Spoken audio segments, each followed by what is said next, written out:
This is Where We Live from Connecticut Public Radio. I'm Catherine Shen. Last fall, Connecticut, Massachusetts, and Rhode Island signed an agreement to bring more offshore wind to New England. This multi-state collaboration is one of the latest efforts to procure more clean energy in the U.S. and tackle the growing climate crisis. But not everyone is on board. Critics of offshore wind say the turbines harm marine life and wreck coastal views. Plus, they say they're way too expensive. And last month, complaints were amplified when a turbine blade shattered and shards of fiberglass washed up on beaches across Nantucket. But how much of a concern is the shattered blade? And are the other critiques of this renewable energy source fair? That's what we're unpacking here today. And to help me navigate these complicated waters, I'm joined by three guests. Jan Ellen Spiegel, who's a reporter covering climate, energy, and environment for Connecticut Mirror; Luther Turmelle, who's a business reporter with Hearst Connecticut Media Group; and Lyle Scruggs, who's a political science professor at the University of Connecticut. Thank you all so much for being here this morning. Thank you for having us. Thanks, Catherine. And so, Jan, I want to start with you for this conversation. Before we get into all the details about offshore wind, I want to start with some basics. So in really simple terms, can you tell us what is offshore wind and why are we hearing more about it today? Offshore wind is fundamentally the same type of power that's been used for decades, if not more than a century, which is harnessing wind through a wind turbine. Offshore wind happens to put those turbines offshore. We have onshore wind all over the US. And if you go back into probably the 1800s and look at farms out in the Midwest, they often had a windmill on them to generate some sort of power. So this is not a fundamentally new technology. What the difference is with offshore wind is, first of all, the overall technology has gotten incredibly powerful, and you can generate a ton of power from a single turbine. You can putting it out on the ocean, and what we're talking about in the U.S. is wind that would be in federal waters, so it's pretty far out there. Is that the wind power, which most people figure only happens when it's windy, is a little less intermittent. It's actually a lot less intermittent out in the ocean. In other words, the wind pretty much blows most of the time. It is rare, if not never, that you will get absolutely no wind out there. So it's a little bit more efficient. And it actually blows most at night. Most wind anywhere is more prevalent at night, which certainly helps offset other types of renewable power like solar, which is only available when the sun is shining. So it's a renewable energy source. Yes, it costs more to build, at least under current conditions, but hey, the wind itself is free. We'll take that. It's basically, it's a very simple system, and then you cable it in to the shoreline, you get it into the grid, and there you have it. And are there any offshore wind farms found right off of Connecticut's coast in Long Island Sound? No. Long Island Sound, first of all, is not federal waters. It's state waters shared by Connecticut and New York. And it is probably, too narrow with shipping and things of that nature to really have them in there safely. But the real big reason you're not going to find wind farms in Long Island Sound is it's just not windy enough. And Connecticut broadly onshore is not windy enough really for any kind of wind power. Where you're going to find wind power in New England is really onshore will be Maine. That they've got wind up there, and there are wind farms up there on land. And in terms of what's being looked at offshore in New England actually is one of the ocean off New England is actually one of the best places in the U.S. to be putting offshore wind because it is windy and most of it is quite shallow, which means you can anchor these wind turbines to the ocean floor more easily than in a very, very deep area. Let me just also add, in terms of actual offshore wind versus just wind, offshore wind has been a functioning technology off Europe since the early 1990s. This is not some experimental thing. Right. It works. We know it. And Europe has benefited from it for a very long time. China has a lot of offshore wind. I think there's something like 73 gigawatts, which is that's 7,300 megawatts. Sorry, 73,000 megawatts. That's a lot of power. So we know it works.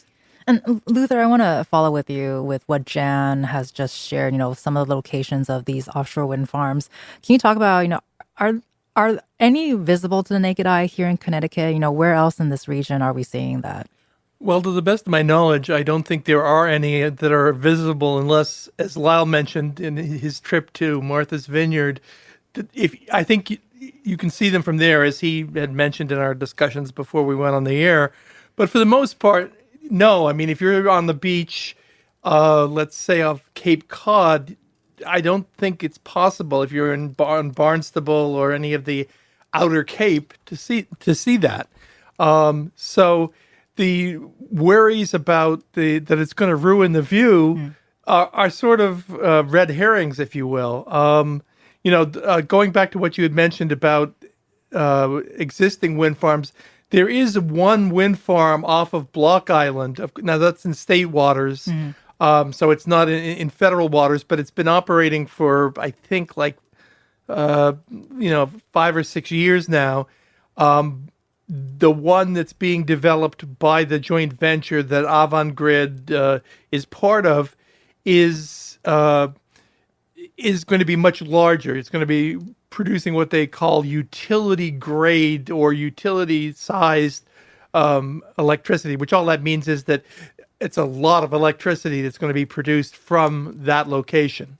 Well, and then just to give our listeners and myself an idea, really, for the one that's off of Block Island, how much does that serve? What kind of energy are we seeing from that? Oh, that's a good question, and it's probably one that I should have looked up in advance. I mean, I would say that it's probably just totally working from memory that there's probably tens of thousands of houses. I mean, not upwards of 100,000, but it's a sizable amount. I mean, if you're living in a town of 30,000, I imagine it would probably power most, if not all of that. But this is a much bigger one. The importance of the one off of Block Island is just to show that it worked, and it's operated, to the best of my knowledge, flawlessly. We haven't had the problems there that we had that are now going on with GE and with the Avangrid joint venture. Yeah, we'll definitely get into that in a little bit, but I do want to get to Lyle real quick. Jan earlier painted us a picture.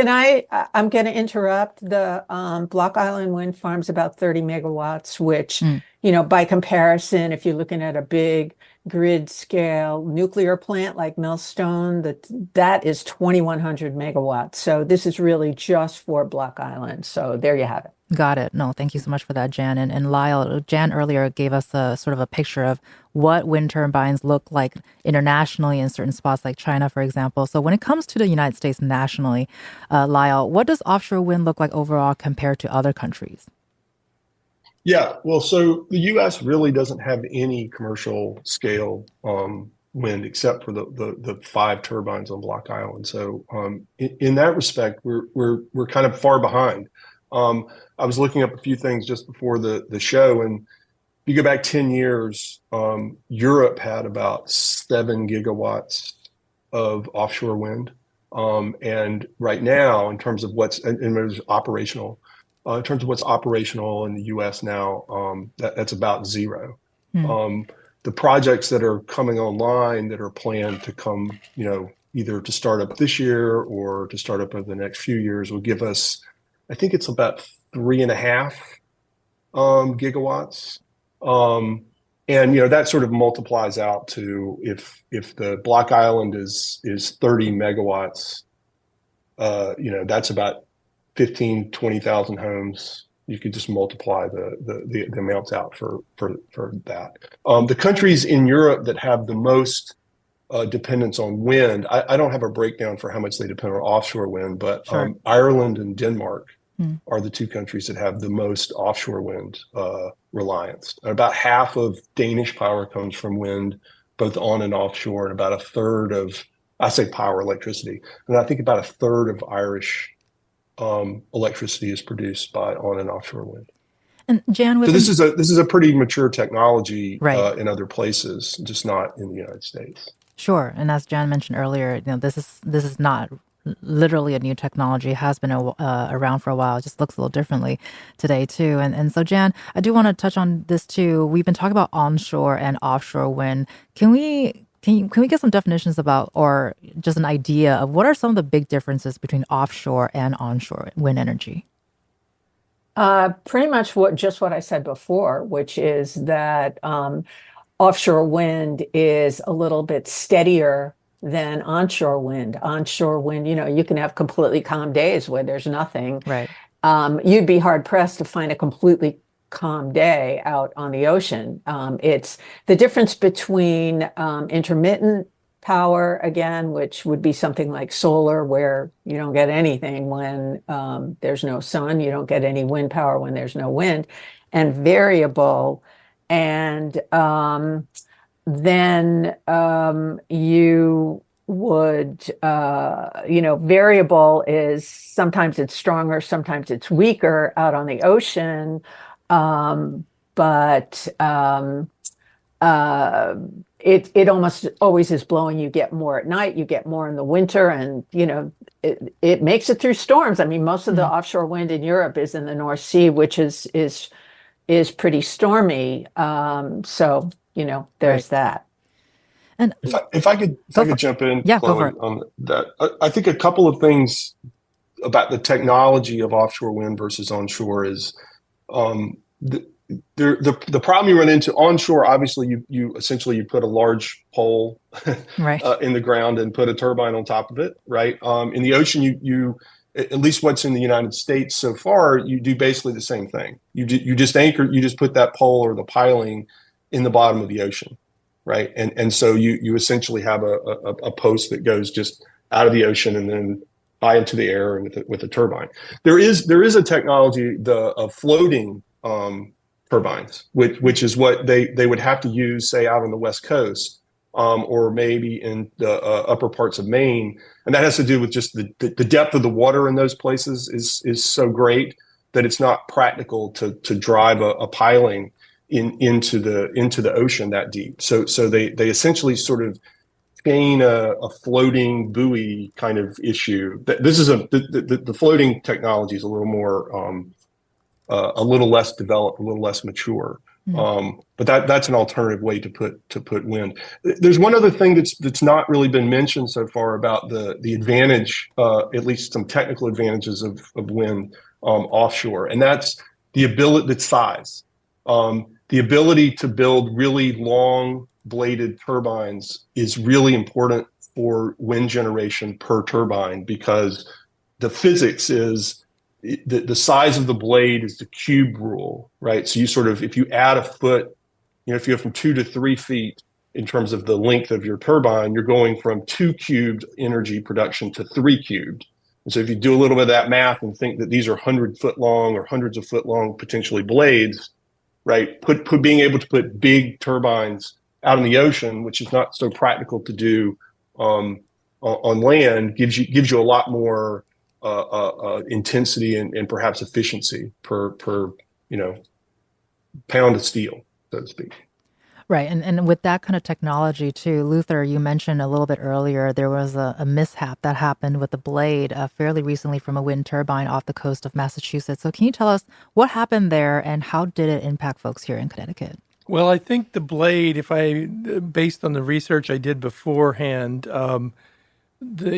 the blade that broke or shattered was 315 feet total, and of which 65 feet broke off, and some of it hit the base of the tower, the turbine tower, but a lot of it went into the ocean. And a couple days after this, and this was about, I think it occurred on or about July 13th, it started washing up on the shores of Nantucket.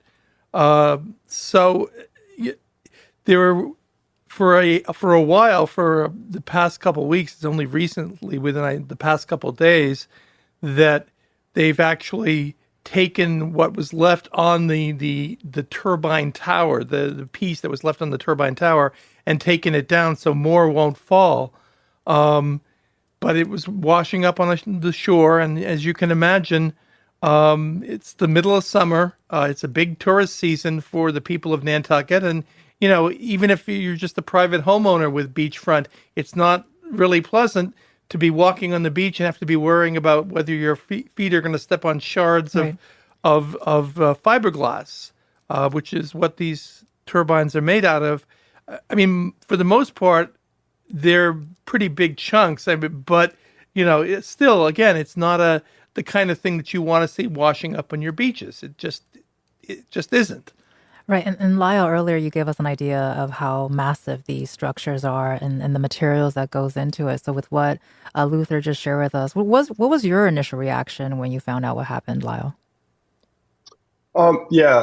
So I immediately wondered about what was going to wash up on the beaches, and what the potential setbacks for the project would be. I don't know how small the pieces are. I don't know the risks that were involved there to people on the beaches. So it's a little difficult to project out that sort of cost, but it's definitely an issue. Look, there's a lot of energy projects have. I mean, you could consider this a sort of cost of or potential risk of this technology as this sort of break-off happens. And we could think about other electricity producing technologies, and this is an incumbent risk. This is not the first turbine blade to break, not even for GE apparently, who makes the turbines. Apparently they had a problem with one in the UK that was based on an installation problem. I think this one was based on, I read some reports that it was based on it wasn't a design problem. It was in manufacturing, they didn't do quite the right quality control or something, and there wasn't enough glue or bonding material or something that caused the break. Well, Luther, you're nodding. I mean, one of the reasons why this is so important is because the wind power industry in the United States versus the rest of the world, where, as we've said, it's been around for a long while. But the wind power industry in the United States is so new that this is really what I'd call the whole world is watching moment. And for the people who are critics of wind power, it's, well, told you so, bad idea. For the people, and that leaves the people who are supportive of wind power to try and find ways to defend it. And I think that there are ways to do that. But how this is handled by Avangrid and its partner in the joint venture, how they respond to it is really critical, because it'll establish a track record that people can point to, and this politics gets involved. So this is a really critical moment, looking at the big picture for the wind power industry, not just for Avangrid and its partner. Well, and then you just gave us the perfect transition to our other voice that we're going to be hearing. We got a chance to speak with Kenneth Gillingham, who's the Senior Associate Dean of Academic Affairs for Yale's School of the Environment. And he has extensively researched offshore wind turbines in other countries. And here's what the professor has to say about the blade shattering incident. It was a problem.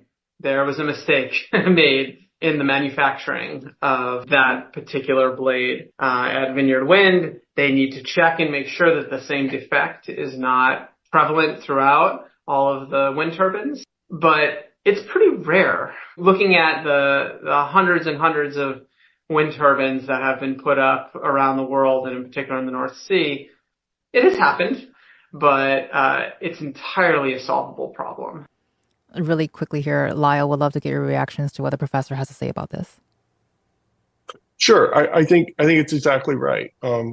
Ken's pointing out that there aren't. This does not happen very often. If you think about the potential upsides of having that wind offshore, replacing natural gas, replacing coal power, not making us not have to build more nuclear plants, which entail certain risks too. Although those risks also are low and often overstated, right? I think it's something that they need to take care of and minimize, and they have an economic interest, obviously, themselves in minimizing. A couple of things to point out about these projects, and this is a mature industry and a global industry. The manufacturer of the turbines is GE, which is an American company. You'll hear Avangrid mentioned as one of the partners in some of these offshore projects. Avangrid is a subsidiary of Iberdrola, which is a Spanish energy company. And Ørsted is also involved, which is a Danish company. Well, thank you so much for the clarification, Lyle. I'm going to take a quick break here. You've been listening to Lyle Scruggs, who's the political science professor at UConn, as well as Luther Turmelle, who's a business reporter for Hearst Connecticut Media Group, and Jan Ellen Spiegel, who's a reporter covering climate, energy, and environment for Connecticut Mirror. And coming up, our guests will respond to some of the criticisms surrounding offshore wind. And listeners, you can also join the conversation. Let us know if you have any questions. 888-720-9677 or find us on Facebook and Twitter at Where We Live.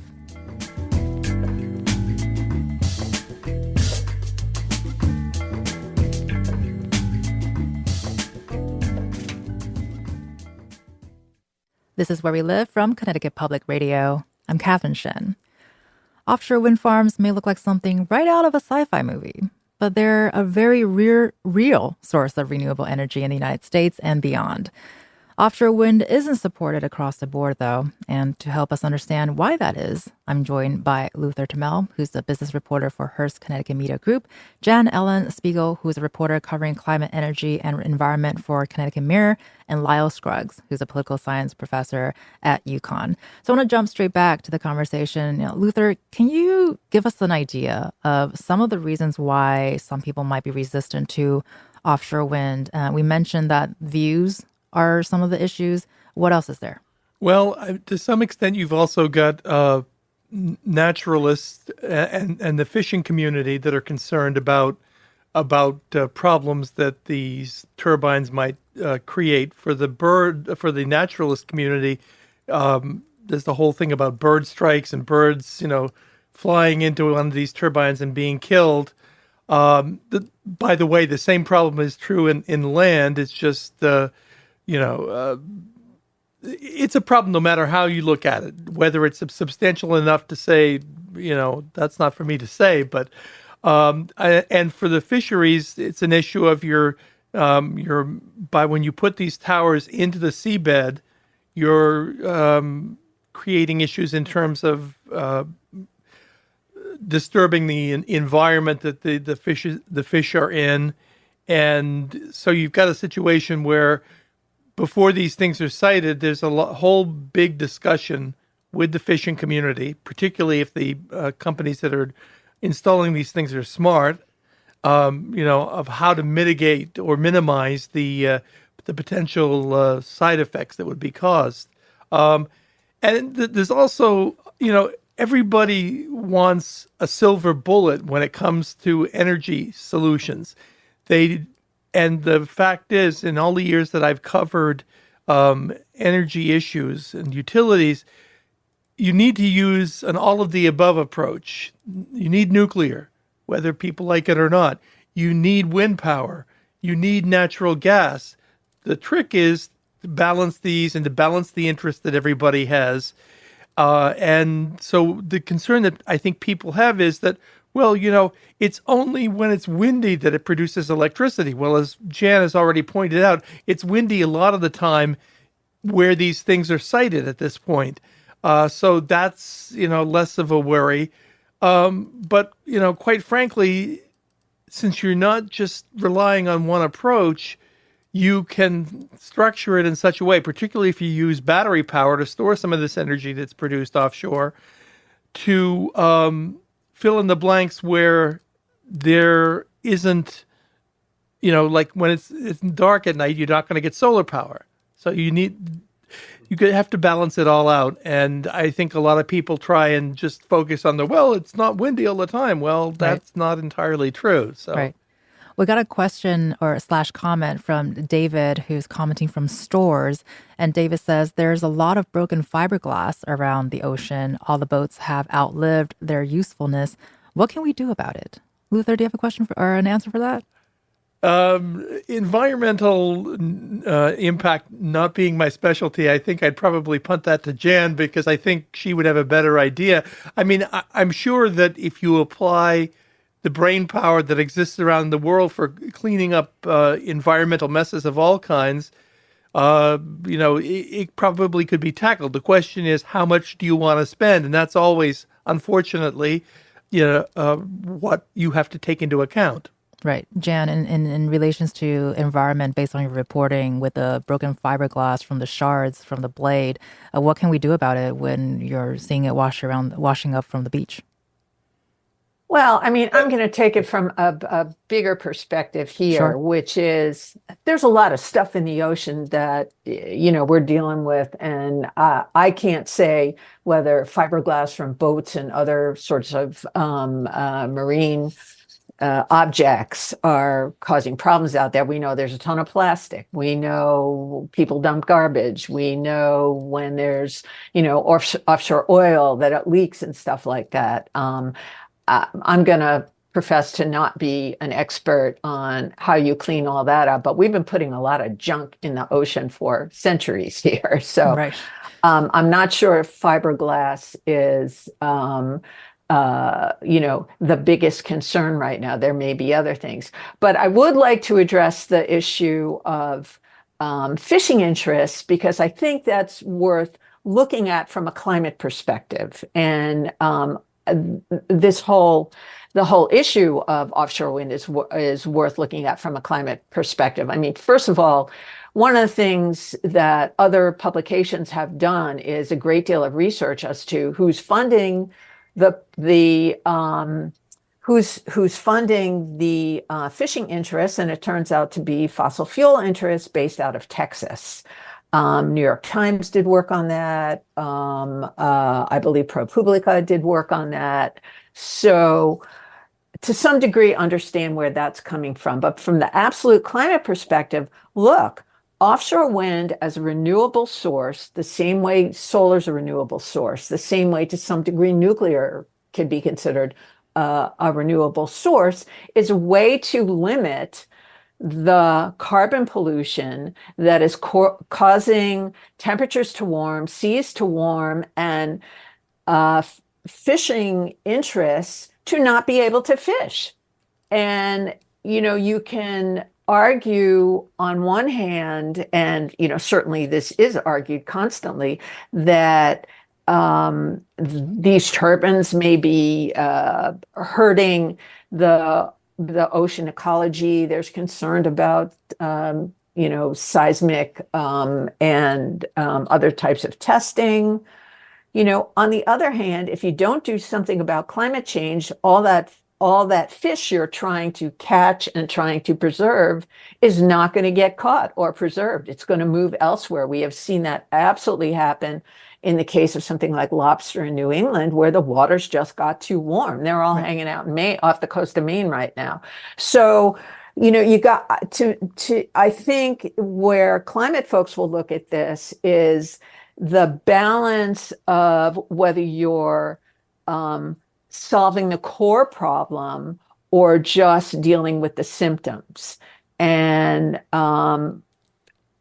it's worth remembering that if you want to preserve the fish, you better preserve the climate and do something about climate change. Does that make sense? No, absolutely. And Luther, did you want to respond to that real quick? I mean, I do think another thing to consider is that when you're trying to extract these fossil fuels. I mean, for example, a lot of the natural gas that we get here in New England comes all the way from the Gulf of Mexico. So whenever you have an environmental disaster, where petroleum products and natural gas comes out of the Gulf, you're going to have problems where it pollutes the fisheries. So absolutely. I mean, I think that Jan's point is well taken. There's going to be problems with any kind of production of energy. The question is, what's the least problematic? And, I think that's probably the best way to look at it is, it's beneficial to not have to run the risk of having natural gas or petroleum products coming out of the bottom of the ocean. Well, I think another question here too, because we've been covering a lot of ground here in terms of the climate concerns, the various interest group concerns. There's someone earlier. We also talked about politics. So, Lyle, I wanna drop this question for you in terms of we have heard from some Republican politicians who are very vocal about their concerns over offshore wind farms, and the issue seems to be very partisan, especially with many Democratic leaders as staunch supporters of this form of renewable energy. So, is it safe to say that offshore wind has become political? Has it always been political? What are your thoughts, Lyle? Well, historically, in recent history, support for renewable energy in general, and I'll include offshore wind in that. If you go back 10 or 15 years, was pretty bipartisan and pretty high. The Pew Research Center has done some polling on this over the years. That started to diverge a little bit in the late 2010s when, while still having very high support overall, we started to see a partisan split in support for renewable energy, with Republicans becoming, somewhat less supportive and Democrats maintaining a sort of, you think about this as like it used to be, both were kind of at 80% support, and now we have like the Democrats maybe at 85 or 90 and Republicans at like 60. So it's still widely supported, but we do have this. A lot of it does come from, I think probably from a couple of things. One, predominantly, it's elite messaging because most people don't have a lot of experience and knowledge about these different technologies. This is, amplified by a lot of the other partisan polarization splits that were going on. It's also tied up with climate change, but that is polarization on that issue, which is itself tied up with the particular interests involved in who benefits and who loses from changing our energy system from a renewable system to otherwise. Now, all of that said, it's important to point out, and this is not just an offshore wind issue, but an onshore, that the places that benefit from, or we might say suffer, if you want to think of it as a viewshed or a cost of building all of this renewable energy, tend to be the places that we associate with being the red parts of the country, right? Offshore wind, fishermen, I don't know their exact partisanship. My guess is that they may well lean more conservative than your typical city dweller in Boston who works at a university. Red states, where much of the onshore wind has taken place, the windy parts of the country, very rural. Typically, you need a lot of land for that. These are red parts of the country. There's a twofold issue there. One is they benefit from the construction and operation of these projects. On the other, to the extent that there's an amenity or view sort of problem, right? They suffer. If you don't like a wind farm, you don't have to worry about that if you live in Boston. If you don't like a wind farm and you live out in Iowa, you may have a wind turbine being constructed in that area. The short answer to this after that long one is, yeah, it comes down to us trying to polarize everything. And as a political scientist, this is something we struggle with trying to deal with. Right. Well, and we have to go to break soon, but I do want to get one more question here for you, Lyle, that because we've unpacked some of the misconceptions about wind farms so far, but I want to get into another concern too, which is cost. So constructing wind farms is expensive. I see Luther is nodding very hard here. So is there a long-term payoff here, Lyle? Yeah, I think, there's a big difference between most renewables are capital intensive upfront cost, and then the fuel is free. for the most part, right? Wind and the sun, once you have the collector in place, right, is free. The other sources of energy that we have, that's not so true. Coal plant, you've got to go dig the coal out of the ground. You got to burn it. Natural gas, you got to pipe it. You got to find the gas, et cetera. Nuclear, less fuel intensive, but also has energy supply costs. And that's not to say that solar and wind are completely maintenance free, right? But so we pay up front. One way to liken this is, when you buy a house, you give the bank, $500,000 or $300,000 what a house costs, and you pay it off over 30 years, right? And so your cost of housing is not a $500,000 hit; it's a $500,000 loan. And we kind of think of these large upfront costs for these projects as being a bit that way. There's a lot of money up front, and then we pay for it over a long period of time. And maybe when we come back from the break, we can talk about how that makes these projects sensitive to interest rates and where the economy's doing. Well, Lyle just gave us an idea of what we're talking about next. So you've been listening to Lyle Scruggs, who's a political science professor from University of Connecticut, Jan Ellen Spiegel, who's a reporter covering climate, energy, and environment for Connecticut Mirror, as well as Luther Turmelle, who's a business reporter for Hearst Connecticut Media Group. We will be returning more on offshore wind farms after the break and look into also how much energy these structures can create when they are working well. Stay with us, join the conversation, 888-720-9677, or find us on Facebook and Twitter at Where We Live.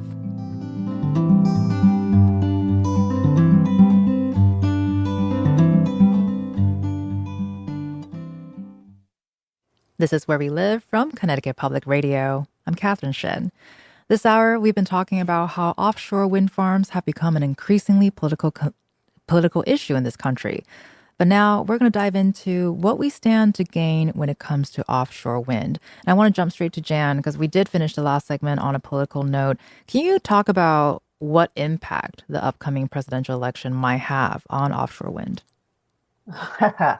Potentially quite a bit. I mean, we should probably roll back to how the U.S. has put some of its policy in place.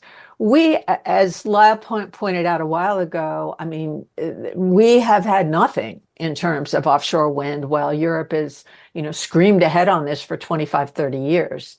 It was late in the Obama administration that we started to begin to see some policy here, and the lease areas where these turbines would go were being offered.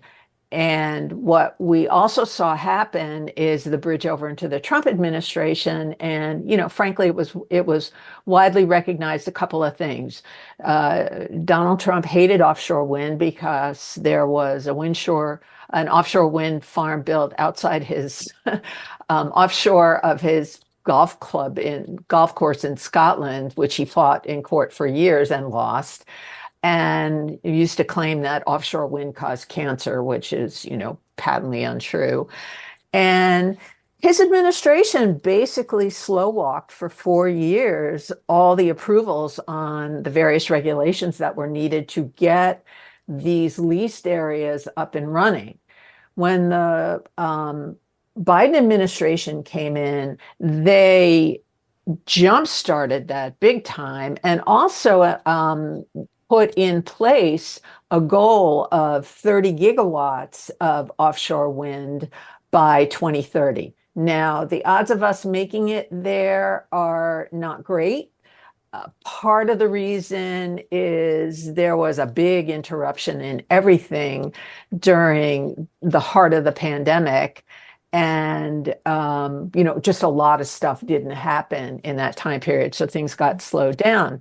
What could happen if the Trump administration, if a Trump presidency resurfaces? I think we'd be lucky if it was just a slow walk on some of these things. It could be slower than slow. The other component, and Lyle kind of alluded to this, was, the price of this stuff has also caused a slowdown in that the pandemic resulted in a large amount of inflation.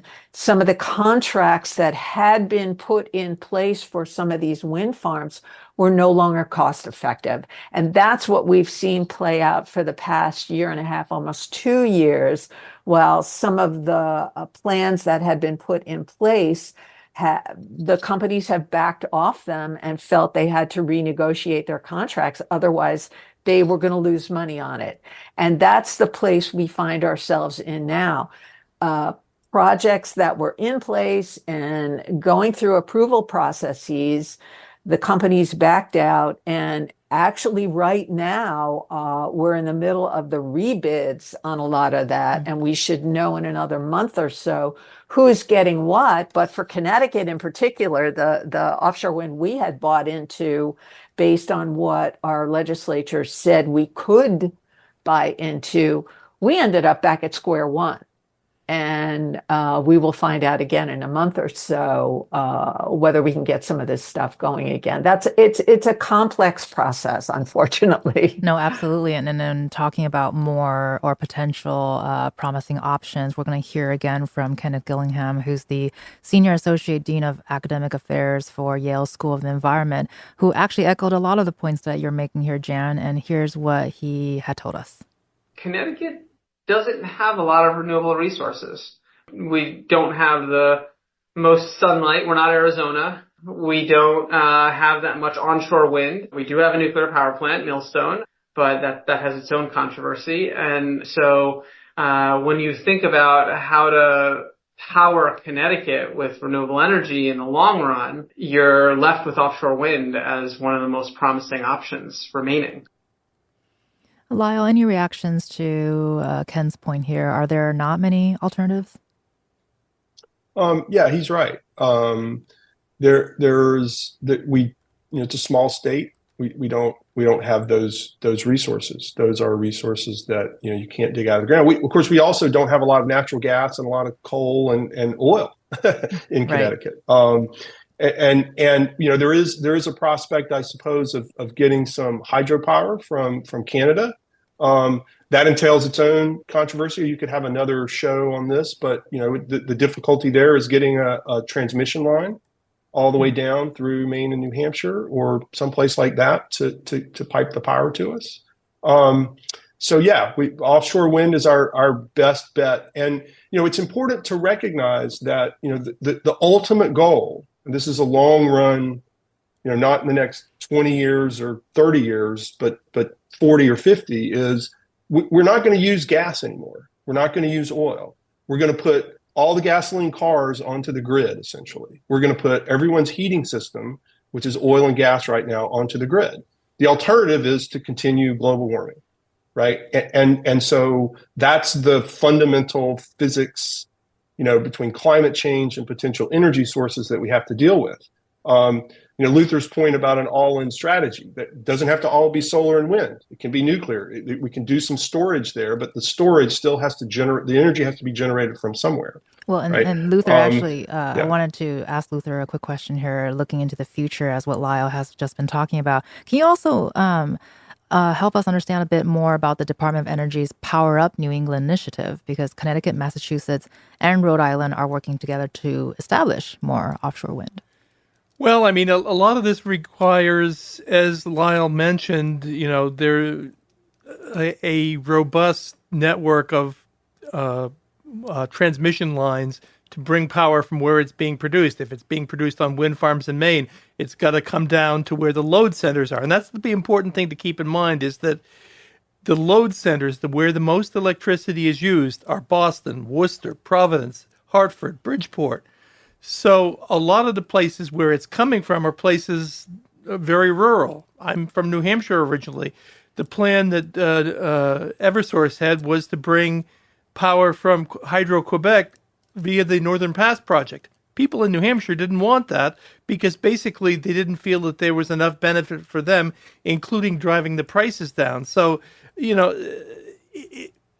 it's a good thing that they're looking at a group solution with multiple states approaching it.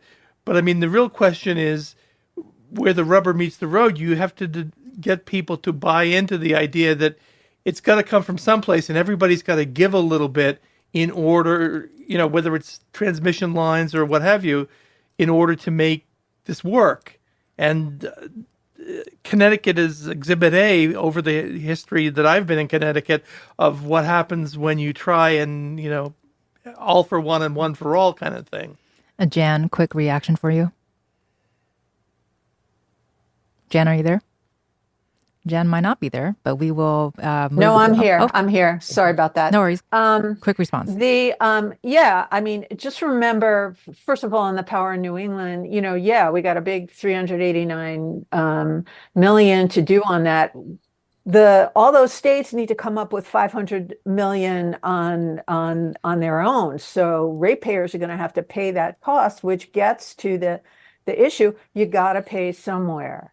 And that has been the biggest sticking point in Connecticut in particular, where everything seems to boil down to immediate costs, and getting that past the political Maginot line on immediate cost versus long-term benefit, long-term investment to deal with something like climate change and to move into the next generation. It's just been brutal. As Luther pointed out, same thing with transmission lines. There have already been huge fights, not just here, but down on Long Island, about bringing offshore wind in and where it will come in. It's very hard at this point to get everyone on the same page. And in Connecticut in particular, the NIMBY aspect of all kinds of power has just been huge. And I expect another big fight when it comes to bringing offshore wind into the land area. So we got about a minute left, but I want to ask Lyle, 30 seconds, any final thoughts that you hope our listeners can take away from this conversation today? Well, yeah, I think ultimately it's important to recognize that there's huge overall social benefit from addressing to moving to renewables, and it is going to involve those social costs or social benefits have private costs, and the distribution of those costs is not uniform, and we need to think about how to encourage and compensate in various ways those who do. Remember that some people are paying a price. Fishermen might be paying a price, for example, right? To compensate them in some ways, whether that's by subsidizing alternative occupations, paying them for the fact that they might have access to fewer fish. This extends to places like New Hampshire, power agreements where they get cheaper power for letting the power lines come through, all of those sorts of deals. And hopefully we'll be able to achieve that in the next 20 or 30 years. Well, thank you so much for that, Lyle. Appreciate it. You've been listening to Lyle Scruggs, who's a political science professor at the University of Connecticut. Thank you so much, Lyle, for helping us understand this industry better today. Thank you.